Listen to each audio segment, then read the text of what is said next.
Nearly 1.5 million high school students nationwide experience physical abuse from a dating partner in a single year. 1 in 3 adolescents in the U.S. is a victim of physical, sexual, emotional, or verbal abuse from a dating partner, a figure that far exceeds rates of other types of youth violence. 1 in 10 high school students has been purposely hit, slapped, or physically hurt by a boyfriend or a girlfriend. Girls and young women between the ages of 16 and 24 experience the highest rate of intimate partner violence, almost triple in the national average. Violent relationships in adolescence can have serious ramifications by putting the victims at higher risk for substance abuse, eating disorders, risky sexual behavior, and further domestic violence. Being physically or sexually abused makes teen girls 6 times more likely to become pregnant and twice as likely to get a sexually transmitted infection. Half of youth who have been victims of both dating violence and rape attempt suicide, compared to 12.5% of non-abused girls and 5.4% of non-abused boys. The Montgomery County Domestic Violence Coordinating Council is working to make sure our young people know about healthy relationships, the different types of dating abuse, warning signs, and how to help a friend. In 2018, the Choose Respect Initiative presented their Expect Respect workshop to over 5,700 students. The Family Justice Center served almost 300 clients between the ages of 14 and 24 in 2018. Did you want to? Yeah, I just want to add to the statistics. I mean, this is a teen problem, but it's a teen problem that then lasts forever. If our young people don't get this right when they're young, then the expectation is going to become that this is what women have to expect and put up with, and young boys will grow up to be men who think this kind of behavior is sanctioned because there's no condemnation of it and no pushback. And so we need to make sure that we help our kids get this right while they're young, so this does not become a lifelong problem for either the women or the men. And so I really appreciate the work you've done. I've attended the show at Rock over here last few years, and it's really important work, and we need to make sure the message is out there, and we need to make sure that the county will continue to provide, safe harbor and support for victims of dating violence. And so I appreciate your leadership on this, and I really appreciate you all for putting so much time and effort into it. But it's probably one of the most important things that we're going to do, because you cannot set people up for life to have these kind of expectations. It's got to be better than that. Thank you.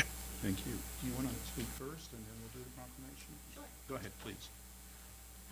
Good afternoon. My name is Debbie Feinstein. I'm with the State's Attorney's Office. I'm chief of the Special Victims Division there and the current chair of the Domestic Violence Coordinating Council.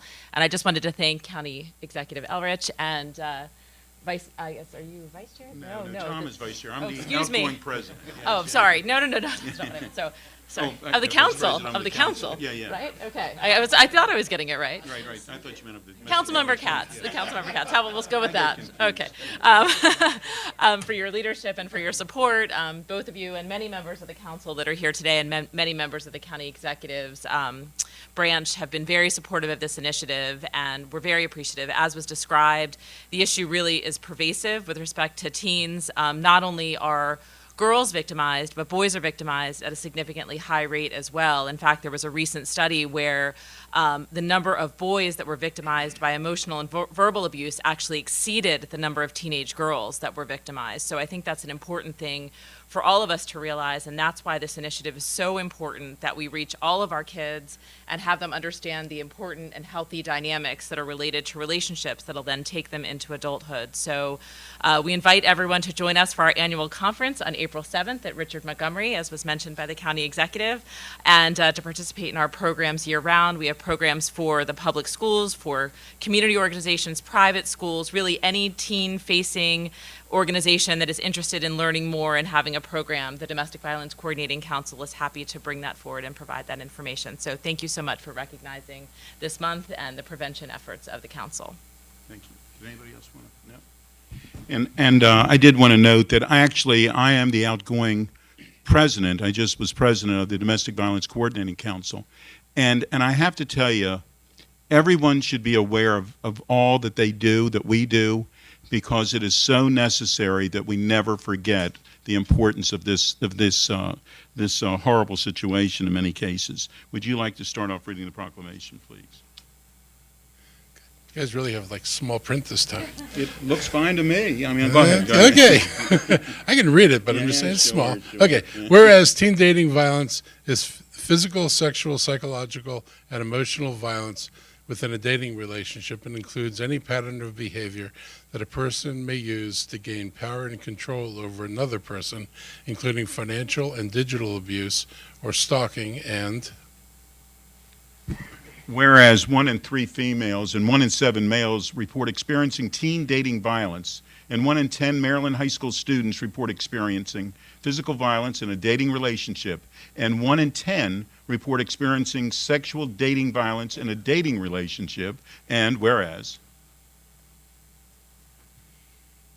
February is Teen Dating Violence Awareness Month and provides an opportunity for our community to acknowledge the prevalence of teen dating violence and to promote education about this issue for our citizens. And, okay, whereas the Montgomery County Domestic Violence Coordinating Council offers the Choose Respect Teen Dating Violence Prevention Initiative, which includes educational programs, an annual conference, a public service announcement competition, and programs for teen athletes, and the Montgomery County Family Justice Center and the partner agencies offer services and support for teens. And whereas together we can reduce the incidence of dating violence in Montgomery County through public awareness. Now therefore do we, Mark Elrich as County Executive and Nancy Navarro as County Council President, hereby proclaim February 2019 as Teen Dating Violence Awareness Month in Montgomery County. We ask our community to recognize the pervasive problem and teen dating violence, to engage in education and prevention efforts, to support our friends and families in the process of seeking services, and to spread the word about the help available through the Family Justice Center.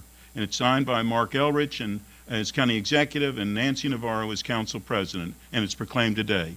Congratulations.